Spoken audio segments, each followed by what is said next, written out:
Okay, get this. $16 billion. That's the forecast for podcast advertising by 2030. Wow. Yeah, like a fourfold jump in just 7 years. Crazy growth. It really is exploding. And that's where we're diving in today. We're looking closely at one company, audioboom, that's right in the thick of it. Mm-hmm. We want to unpack how they're making money, especially their ad strategies and what they're doing with YouTube.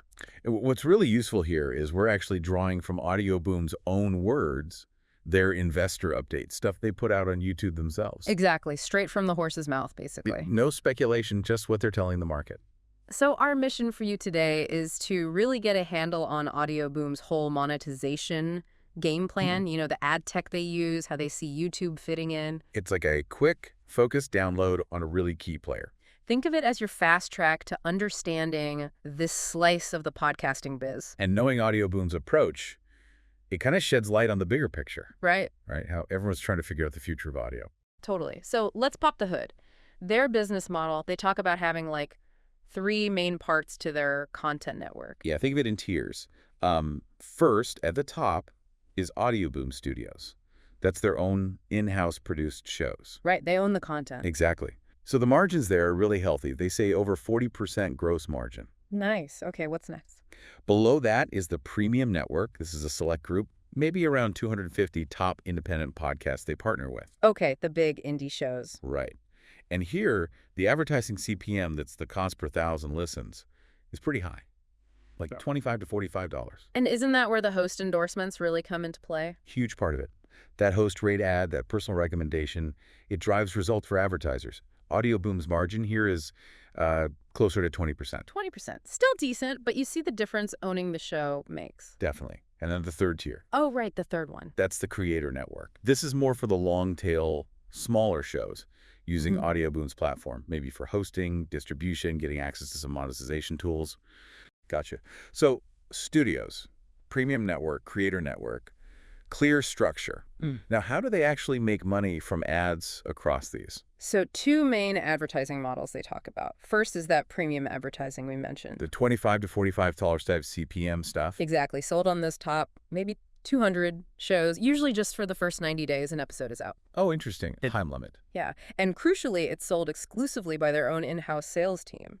It really relies on those host endorsements. A host connection. That's the key for the high ROI brands expect there. Audioboom actually calls this their NFL model. NFL, meaning like premium, high stakes, fewer slots. You got it. High price, high value, limited inventory. Okay, that makes sense. Like Super Bowl ads, kind of. What's the other model then? The other big one is their Showcase marketplace. Showcase, okay. This is their big, automated, global ad tech platform. It connects ad supply from their entire network, like over 8,000 podcasts connected. Whoa, okay. With demand. That demand comes from their direct sales efforts and programmatic pipes, hooking into the big ad agencies and platforms. So more automated, less about the specific host read. Right. This is their scale play. They've called it their Major League Baseball model. MLB. So lots of games, lots of inventory, volume focused. Exactly. It's about efficiently selling a massive amount of ad space Yeah. across all their content, not just the premium stuff. Interesting contrast. One's high-touch, host-driven, the other's tech-driven scale. And they do also mention Sonic, which is more focused on sort of traditional brand partnerships, working with agencies. Margins are a bit slimmer there because of standard commissions. Right, agency fees. But Audioboom's point is that they operate across this whole range, from owned content to indie creators, Yeah. premium ads to programmatic. That's their unique position, they argue. Let's drill down on Showcase a bit more. You said it's automated, tech-driven. It sounds like it's become a really big deal for them. Oh, absolutely. Launched late 2021, and its growth has been, well, pretty explosive. How much growth are we talking? It's now over 30% of their total revenue. And in Q3 2024, they said it was getting close to 37%. That's up from just 11% back in 2021. Wow, okay. From 11% to over a third of the business in like 3 years? Yeah. What's driving that? Well, a key factor is the margin. Showcase actually has a higher gross margin than the premium ads, around 31%. Higher margin than the premium stuff. How does that work? Well, the premium involves revenue shares with top creators and the cost of that dedicated sales team. Showcase is more automated, lower touch per transaction, leveraging their tech investment, so it's become a major profit engine. Okay, better margins driving profitability. Makes sense. What else? They're also just selling more ads within the content. They talk about increasing fill rates or ad density. They went from monetizing about 2.7 minutes per hour of content in 2023 to 4 minutes per hour in 2024. Billions of ads going through Showcase. So more ads, better margins. Are they also getting higher prices within Showcase? Yes, significantly. That's another big driver. Yeah. He mentioned a 30% price increase over the past year overall for Showcase. 30%. And a huge 68% jump just in Q3 of 2024 compared to the year before. Woo! 68%. How are they managing that? Is it just market demand or? It's partly demand, but it's also their tech. They're getting better at targeting, and they're attracting bigger brands, the blue chips, who are willing to pay more. The targeting. That makes sense. If you can promise a better matched audience, you can charge more, right? Exactly. And they're using AI for this. They partnered with a company called Sounder. AI. How does that work in audio ads? Well, two main ways. First, brand safety and suitability. Making sure, a family brand's ad doesn't run next to explicit content. Crucial, yeah? But also contextual targeting. The AI can understand what's being discussed in the podcast. So if they're talking about holiday plans, Showcase can dynamically insert an ad from, say, Expedia right into that specific part of the conversation. Okay, that's clever. Really specific targeting. Highly valuable to advertisers, so they can command premium pricing for that level of relevance. Makes the ad less annoying for me as a listener, too, maybe. Potentially, yeah. More relevant, less jarring. Now, you mentioned blue chip brands moving in. Tell me more about that shift. Yeah, this was a very deliberate move. Around mid-2023, Audioboom set up a dedicated sales unit just to go after these big household name awareness brands. Think Ford, Nike, Pepsi, that tier. The giants. Right. And they've been working hard with the major U.S. ad agencies. They said they now work with 12 of the top 15 agencies for digital ad spend. Okay, so they're playing in the big leagues now. Who were they mostly working with before? Previously, the focus was much more on performance or direct response advertisers. The companies like Simply Safe, BetterHelp, HelloFresh. Ah, the ones you hear advertised a lot on podcasts, looking for direct signups or sales. Exactly. Very focused on immediate measurable results, which is great, but Right. those budgets can be a bit more volatile, right? Yeah. If the economy tightens or their customer acquisition cost goes up, they might pull back on spending pretty quickly. Ah, okay. So the move to blue chips is about getting more stable, predictable revenue. That's the idea.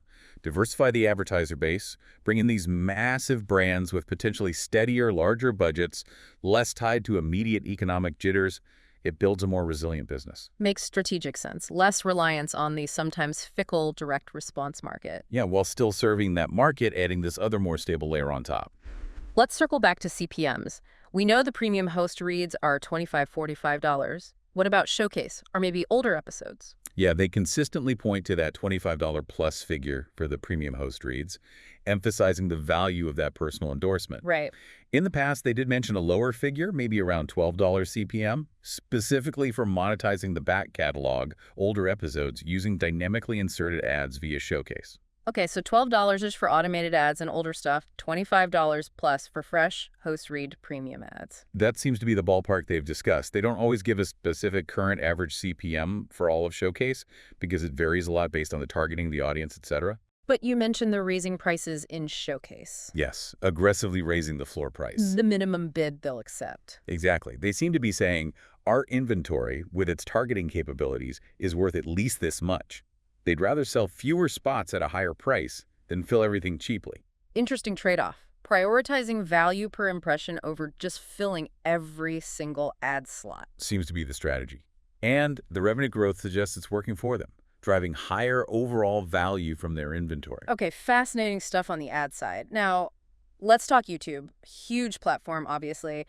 How does an audio-focused company like Audioboom view YouTube? It's definitely become a really important channel for them, primarily for distribution and audience reach. How important? They reported recently that over 16% of their content distribution happened via video on YouTube in 1 month. 16%. That's actually quite a lot. People are watching podcasts on YouTube. Increasingly, yes. Yeah. Whether it's just a static image with audio or actual video of the hosts, it's a major discovery platform. But how does the money work? Is it the same as someone listening on, say, Apple Podcasts?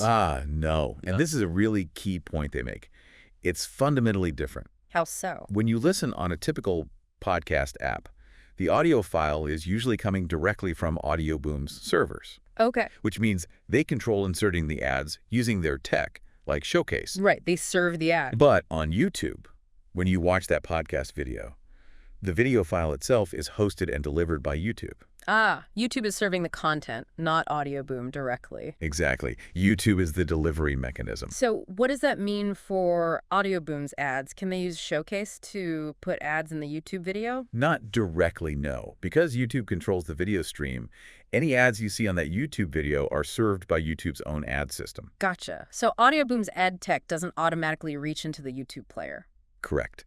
So when you hear news about YouTube maybe automatically putting ads on podcasts hosted there, those would be YouTube's ads, managed by Google's ad platform. How or if Audioboom would get a cut of that revenue depends entirely on whatever deal structure YouTube sets up. It's not their native ad system at play. So for audioboom, YouTube is great for getting their shows discovered by a huge audience. Massive reach, yeah. But the direct monetization using their own ad tools isn't straightforward there. It runs through YouTube's world. Precisely. It's primarily a distribution and audience growth play for them right now, Yeah. operating within YouTube's ecosystem for any video-based monetization. Okay, that's a critical distinction.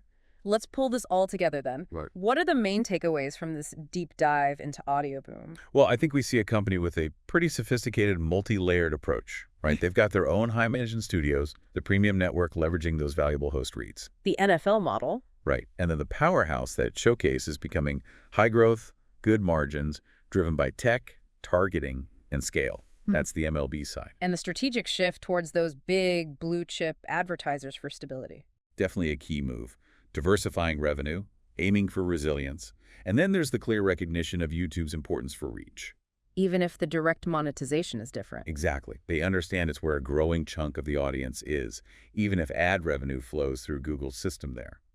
And that focus on host endorsements as a premium product remains central to their high CPM strategy. So for you listening, hopefully this gives you a clearer sense of the mechanics inside a major podcasting player, how they balance different content types, ad strategies, tech investments, and platform realities like YouTube. Yeah, it's a complex balancing act, which leads to maybe a final thought for you to chew on. Go for it. As YouTube leans more into podcasts, maybe with its own automated ads, what does that really mean long-term? Right. For creators? Yeah. For platforms like Audioboom? How does that change the game when the video giant fully embraces audio? New opportunities, new challenges for sure. Definitely something to watch. The lines between audio and video just keep getting blurrier, don't they?